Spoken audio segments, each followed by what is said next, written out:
I can't wait till this episode on thwaites comes out. All the different types of thwaites. There's a hawthorn thwaite, blackthorn thwaite, raspberry thwaite. Rascal Thwaite is a country music band. Rascal Thwaite. Yeah, I know, a country music band. I've got ideas for my next name of my next band now.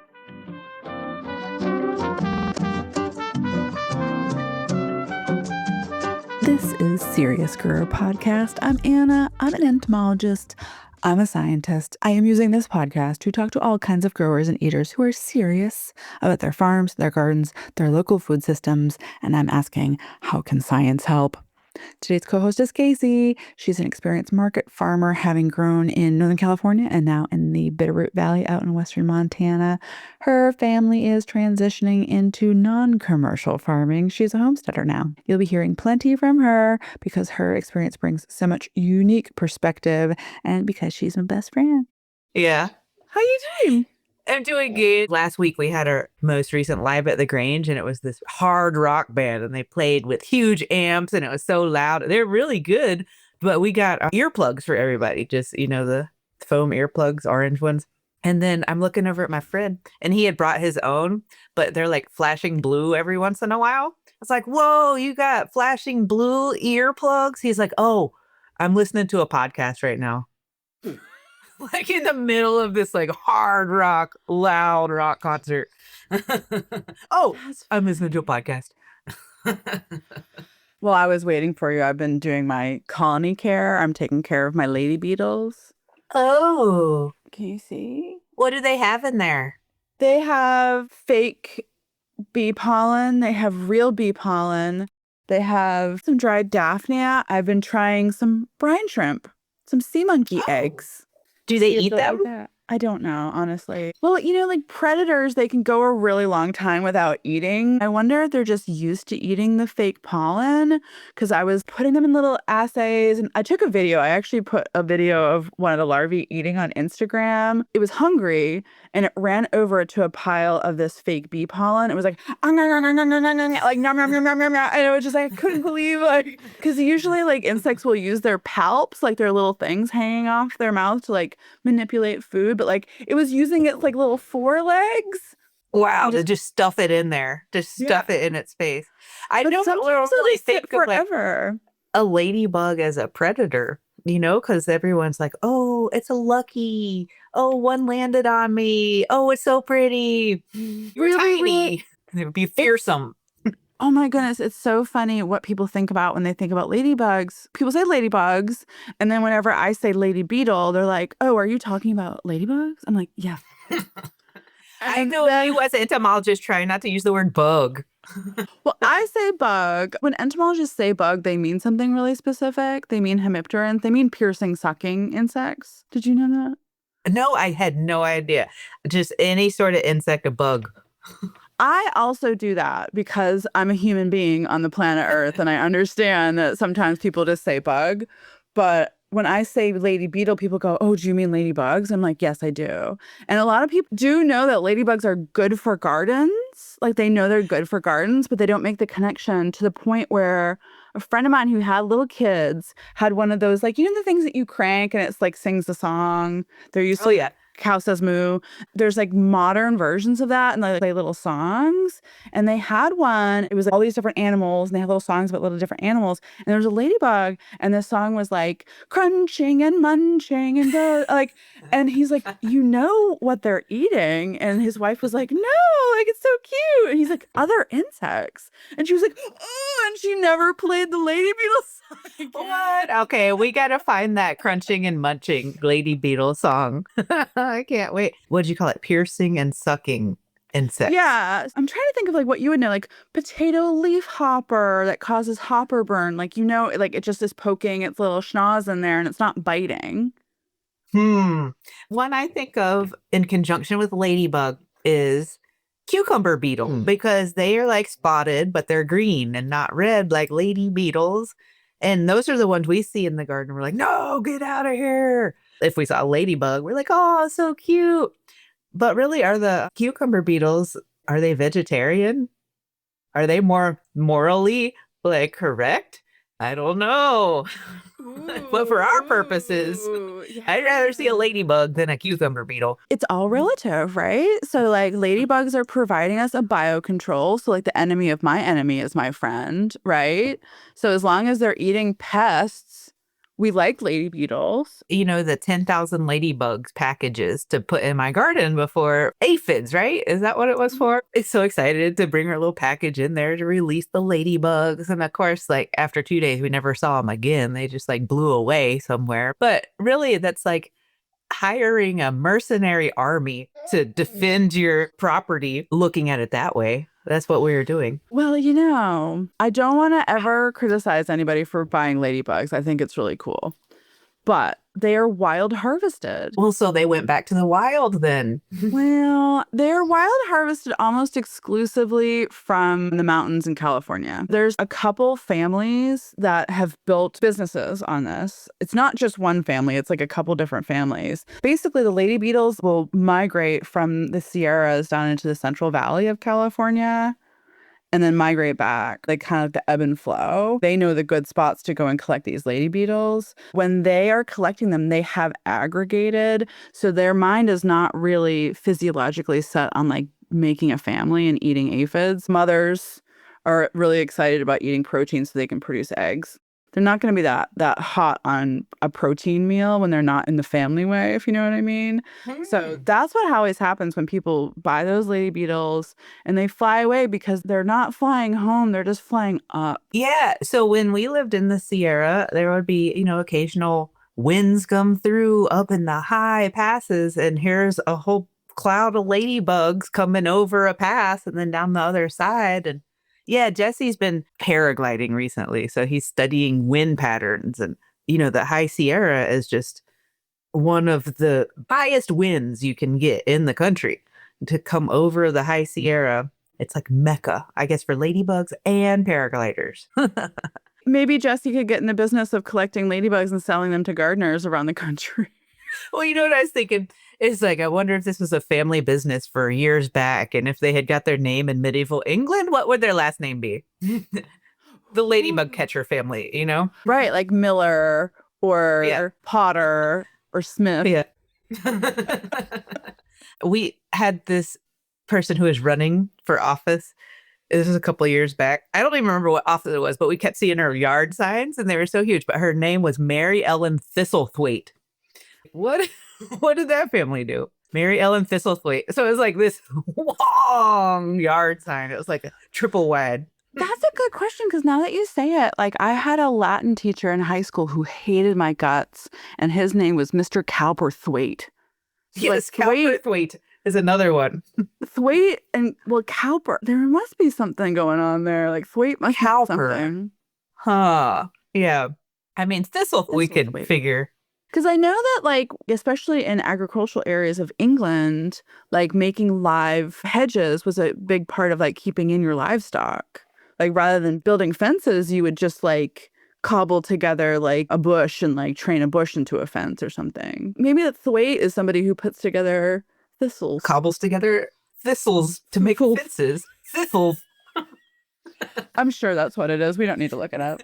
Sure, let's move on. So speaking of thwaited hedges, my stepdad, when they moved here a couple years ago, and he's like, oh, I'm going to start a garden. And, you know, doesn't know much about gardening at all. But it's like, this is what you do when you retire. And he loves raspberries. He loves eating raspberries, frozen raspberries for his smoothies, you know. So he's like, can you get me a bunch of raspberries? I was like, oh, yeah, I'll dig some up. And I have some every year and I'll give them to you. He wants to make a thistlethwait out of raspberries. Yeah. Yeah. And so he's going to make like a fence just all around this one square garden, all raspberries on the outside. And then he can do other things on the inside, thinking that the deer won't just trample their way through to get to the other berries on the inside. Mm-hmm. And so far, so good. The deer haven't gotten in there. His hedgerow of raspberries so far has been doing the job. So I think in the hungrier year, we've had a lot of grass this year because it's been wet and green. So the deer haven't been just willy-nilly eating anything. They've just been sticking to the green grass. But maybe in a drier year, we'll see how that hedgerow holds up. It might be kind of neat to see. I'm excited. I think there's bigger blackberries Are there any blackberries that do well where you are? No, they will die off their tops every year, but their roots would keep going. So they would just come back in new canes every year. We do have some friends up the road that have purposely planted blackberries. I forget what kind they have. It's a special, like, cold hardy kind of blackberry that they can just shoot up every year and then fruit out on those new canes every year. They still have the problem, like all blackberries do, of those roots will just spread and spread and spread. So they have to contain them. Even though like the tops will die off every year, they have to manage the roots from getting too crazy. I'm going to jump in here and point out that I believe Casey is talking about prime cane fruiting blackberry or fall bearing blackberry when she's talking about the caneberries that her neighbors are growing. She is growing traditional brambles. They have a perennial root system and put up biennial canes. Fruit is a result of the flowers that are born on the old wood or the canes that grew one year, overwintered, and then produced flowers and fruit in the spring of the second year. Of course, these roots are putting up new canes every year. So folks who grow brambles typically have some kind of system to keep track of their first year canes, the prima canes, and the second year canes, or the flora canes, the ones that have flowers on them. So they have all these really intense systems to prune out all the flora canes after they've borne fruit in order to encourage the next flush of growth. But keeping track of those can be kind of cumbersome. So breeders have long thought, well, that's a real pain. Why can't we find some new varieties that will flower and fruit on that first year cane, the prime cane fruiting berries? Then you can just mow down the whole thing every year instead of having to sort out the canes and hand prune. I read a Hort Science article from John Clark from 2008.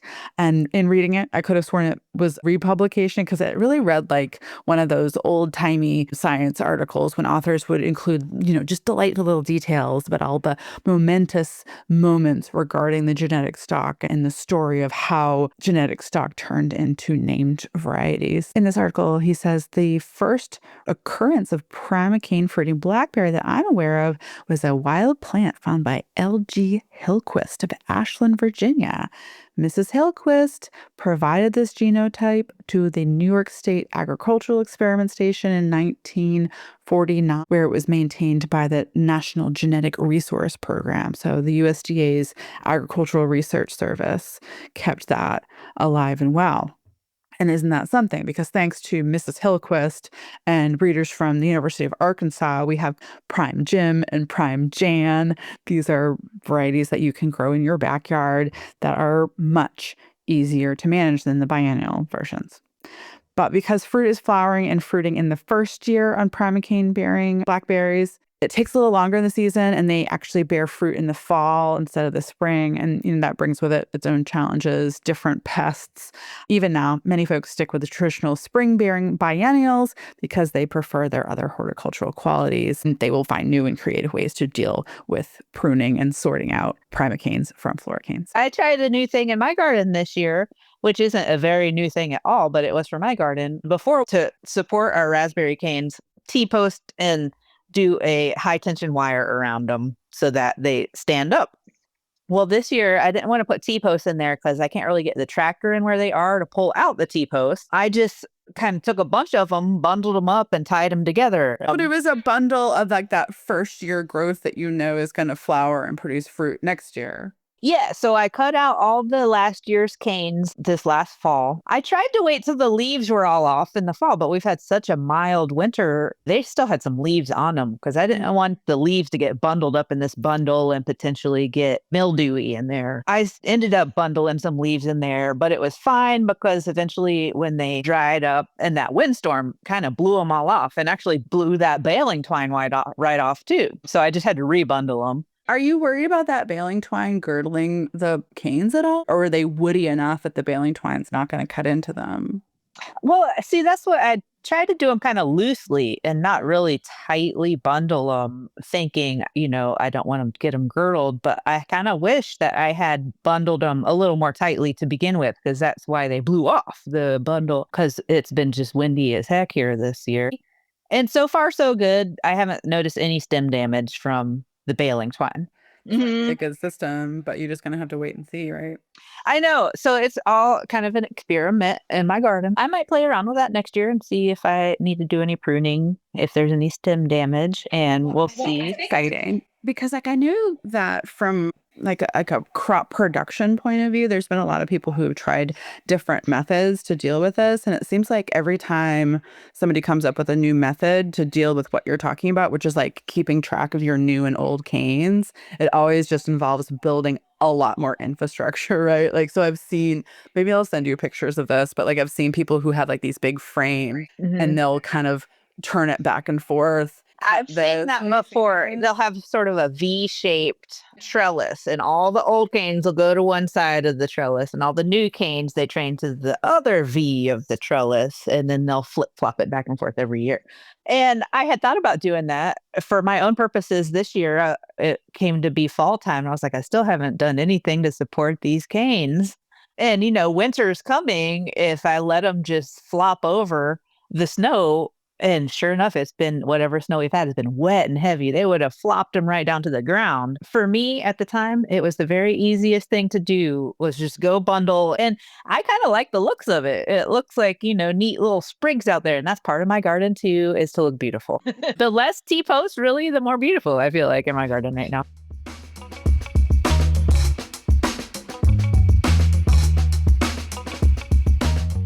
All right, Casey, some time has passed. We've both done some homework. But first, how are things going? Well, crazy weather we've been having. 2 weeks in a row, we've had just record wind storms come through. And I've never even heard of a windstorm. I mean, I grew up in North Carolina. There's hurricanes, but there's other storm, not just wind. So 2 weeks in a row, they would come with like these big cold fronts coming in, which it wasn't that cold and it's mostly rainy here. It was snowing up in the mountains, but huge, like 99-mile-an-hour winds were recorded in this last one last week. A bunch of trees came down and power lines and power went out for a day. A couple schools got canceled. For the most part, the trees that came down in the windstorm, is a lot of them, were old ornamental spruces. They had been planted ornamentally, had grown so big. They have just a huge surface area. They just blew right over, uprooted. There were some ponderosa pines that came down too, some big ones right in this neighborhood in town. There's people's sheds got squished and cars just demolished. And we're still recovering our whole valley right now. He's going up the chainsaw right now. We are so glad we took our plastic off the high tunnel this year. Oh my goodness. It would have blown away. Well, I guess nature would have taken it for you, right? As a farmer, that's the first thing I think about in the wind. I was like, no, the high tunnels. And I think about all the rest of the farmers in the valley. I'm like, no, they're high tunnels. I don't even think about people's houses getting squished by trees. I'm like, the high tunnel. Well, also, like, I don't want to talk about climate change, but like, that's something that people don't really think about is it's not that things are warming. It's just that like you get warm weather at the wrong time and that air mixes and you do get these storms. That's like because these weird patterns are unpredictable. This time of year, especially, you'll get more because like a little bit of heat. That's all it is a little bit of heat over a big, big space. That's Like, really all the the air dropping through the hot air and whooshing through and squishing all your sheds. Yeah. So Jesse, he was kind of talking about it and wondering if it's going to be wind. That'll be the big climate factor in the Rockies. That'll get people to move away to other places. The old timers are like, we've never seen anything like this before. Just the combination of super wet winter weather and then in combo with the windstorms. But back in like the CCC days and New Deal, one of the things that, and I guess it was USDA, don't quote me on that, had this program where Midwestern farmers could plant trees as like a wind protection, like shelter belt.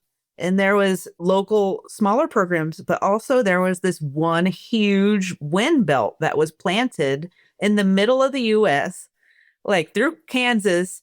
I was talking about north, south. They tried to do a whole row of trees up the whole United States. Like hands across America, like north, south. Yes, exactly. It was all along this one line of longitude, right? On the heels of the Dust Bowl. It's like, what can we do to save our soil? Let's plant a longitudinally straight row of trees from Minnesota down through Texas. people were paid to do this. And I think all those trees probably blew down. Now I wonder. I don't know. Well, I did want to return to our conversation about thistlethwaits. Okay. Yeah. So I did look it up right after. Okay, so I looked up the word thwaite, which we were so sure was, a naturally planted sort of fence. And that was so close. It was just a clearing in a wooded area that could be used for, agriculture. It didn't have to be wooded. It's just a clearing in a grown up area. So yeah, I think technically we weren't wrong about what a thwaite is.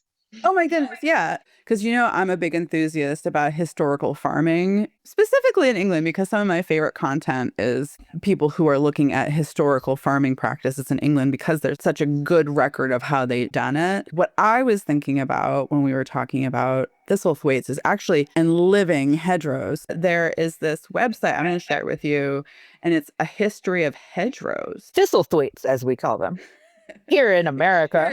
Here in America.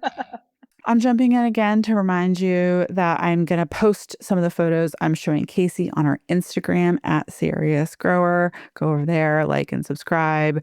But it is really hard to explain how important hedgerows are throughout the history of the United Kingdom, starting back in the Bronze Age, through the Romans, through the Saxons. They were really critical delineations for land, figuring out whose land belonged to who. The medieval period brought us the really hawthorn-heavy hedgerows that we think of when we think of an English countryside. As history marches on, you have more kings, you have more subdivisions of land, more hedgerows. Until the post-World War II decline, they were really starving in the UK. And so they saw significant removal of hedgerows to clear land for agriculture. So modernization for the sake of agriculture. But a little closer to now in the modern era, there's a real push to instill the ecological value, the historical value of these living fences in people's mind.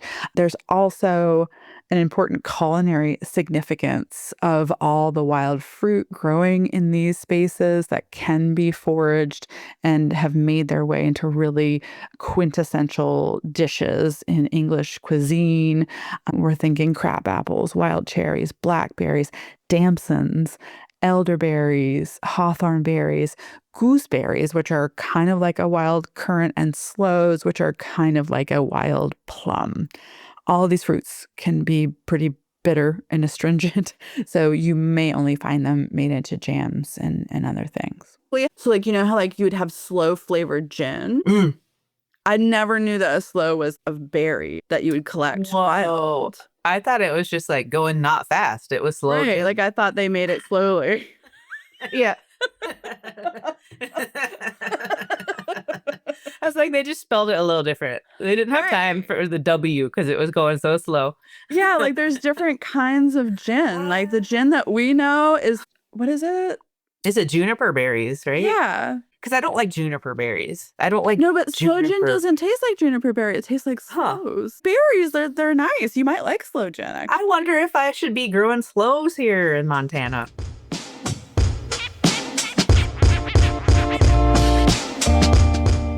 Just digging into the literature about the benefits of hedgerows in the landscape, I came across a systematic review that found consistently positive effects of hedgerows in the landscape for soil protection, biodiversity, and pest control. They will harbor a lot of really critical biocontrol agents that maintain pests at a low level, biomass production, nutrient and water balance, all these things that are really important for people who are concerned about, conservation. A couple other cool things that I found: hedgerows are really critical for intercepting spray drift. So they have the ability to reduce non-target effects of pesticide applications on the surrounding landscape. They can improve air quality, which is really critical as residential zones kind of creep into rural areas.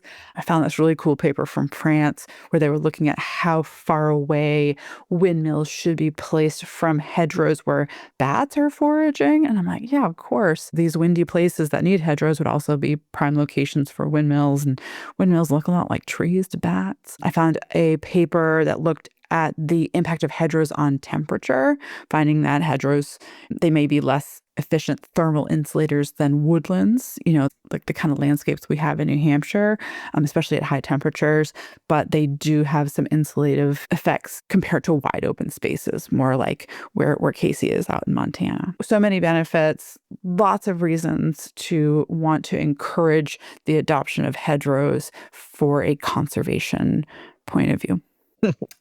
We do have programs here in the United States that encourage people to plant hedgerows, NRCS funds, so that somebody who is thinking about having a hedgerow, they can go to NRCS and get a little bit of money to do that. They have recommendations about like the best things to plant as hedgerows.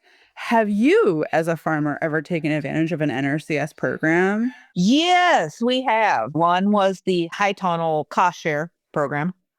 And the other one, we did a irrigation program through NRCS. I believe it was a cost share too. I can't remember the details of them now. It's been a couple of years. They both were so helpful as a small startup farm for us because we didn't have, a lot of funds to throw at it when we first started. The high tonal one was especially easy, and they made it easy. The irrigation one had a lot more things involved that we had to do reporting on. And they had to come out and inspect that we were doing it. Oh, you know what? We did a third one too, and it was a cover crop program. Same thing. We had to, plant the cover crop. They had to come out and inspect that the cover crop was indeed there, before they gave us the money for it. And just like a word of warning for those two, the irrigation one and the cover crop program, we didn't realize at the time that that was taxable income. We realized that when the next tax year rolled along. The irrigation one, it was a lot of money. Turns out then it was a lot of taxable money. The cover crop one, it wasn't that much. It didn't make a big deal of our taxes the next year, but the irrigation one, that took us by surprise. What I think might be the case with like why the high tunnel program is so much easier to adopt, the rules on how to carry it out were so spelled out. They're like, it's got to be like this, it's got to be like this, da da da. Like they even had like some suppliers that they suggested for that. So it was like really easy to say, yep, they did everything we recommended. Whereas like when you're talking about irrigation, like there's so many different ways to go about irrigating, and they want the program to be like loose enough that it can fit anybody's operation, but they can still like send an untrained person out to make sure that you're following the rules.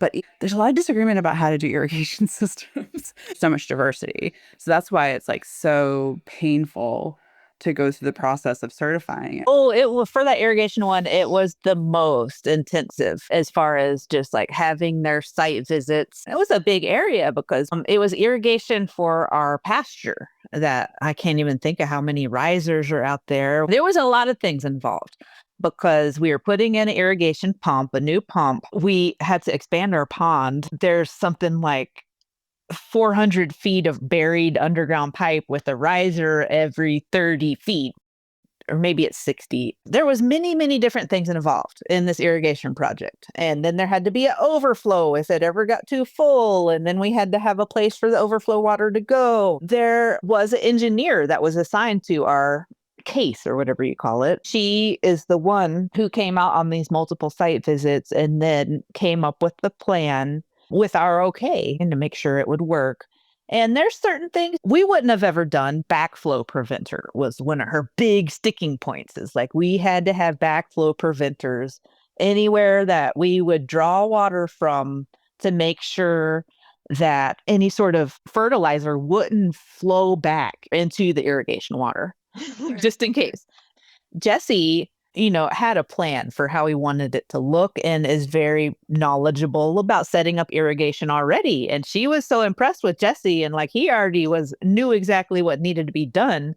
And so she was like, oh, that plus backflow prevention, and then we're done. Right. But then we hired a company. There's a local company that does irrigation projects. We hired them to come out to actually implement and do the digging and put in the underground pipe and the risers, head gates and everything that was involved. And between the three parties, we got the engineer, we have us, the farmers, and then the contractors who are actually coming in to do the work.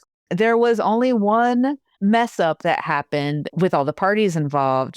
is bound to happen, some sort of mistake like that, where the overflow was supposed to come into this irrigation ditch and it didn't quite make it. And they made it come straight down this other ditch. And they're like, oh, we looked at the plan. That's what it looked like. Well, they were only like 5 feet apart. So it looked like that over the whole scale of things. And she signed off on it anyway, even though it was a reluctant sign off. We had been so excited by the high tunnel, the cover crop ones. They were so helpful and pretty easy and got signed off right away, got the money right away. This irrigation one was so much more involved so many site visits, only minor course corrections, years later of reporting. Yeah, now we have a really awesome irrigation system, I have to say. Yeah, like be really honest with yourself about the kind of person you are. Like some people, like for me, when it comes to reporting and like grant writing and all the hoops you have to jump through, for whatever reason, like that stuff, I'm like, tell me how high to jump. I have no problem with it. Our case manager, or whatever you call her, and our CS was this lady, Stacy. And she was like, I think you would do great in the irrigation program. She kind of told us what we were getting into. There's a reporting requirement. She's like, I think you could do it. Here's why I think so, is because every time I come over, it's already like pretty neat. You don't have junk lying around everywhere. You don't have to like swipe a table off for us to pull out the paperwork. You already have a clean area. It makes me think that you could deal with the spreadsheet because when you're farming, you do what you have to do in the moment. And then you throw the plastic over here and don't think about it again until you need the plastic again, sort of thing. It's something that people at the NRCS offices think about is like if they're promoting a certain program to farmers, they want that to be a good fit. They write guidelines on the national level. What the local offices or the statewide offices do is like focus on one or another that they think are right for the farmers in their state. So they try their best to make this fit the local. They can only do so much, but that's part of it, is to say like, oh, I think not only do I think this program is going to meet the needs of most of the farmers in my state, they also start recruiting it to people where they think there's going to be success. Somebody like you who's like got all their ducks in a row versus maybe they wouldn't promote the irrigation program to somebody else, but they're like, ooh, actually you could really benefit from this buffer program or this hedgerow program or da da da. Like they are very customer service oriented. Yeah, I'd be interested maybe into looking up that hedgerow program because that's kind of something I've been thinking about recently. And they're different from state to state. So I know we had problems with our high tunnel compliance too, because we had ordered a high tunnel that would have been great for another state, except for our state required 4 feet spacing for the ribs of the high tunnel. The one we had ordered was 6 feet. They did not check that off. We only had 1 year to complete the program. All of a sudden, we're rushing. And we're like, hey, let's buy another high tunnel, the one that's compliant so we can actually get the money. And we did. We have one that's 6 foot spacing paid for out of our pocket. And then we have the 4 foot spacing one that in our CS cover. That's why we have 2 high tunnels right next to each other that are 2 different spacings, 2 totally different types of high tunnels. It's also been interesting to see the differences between these 2 high tunnels.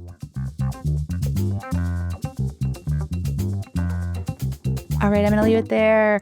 Find photos of what we discussed on our Instagram at Serious Grower. Serious Grower Podcast is a production of New Hampshire Community Supported Research. If you are interested in becoming a co-host or would like to learn more about our mission to democratize agricultural research, visit our website at nhcsr.org or come over to our YouTube channel at NHCSR, where we're sharing insights from the agricultural research community, and we will be vlogging about our research efforts on the farm. You can support this work by liking and subscribing, and even better, consider joining our Patreon community.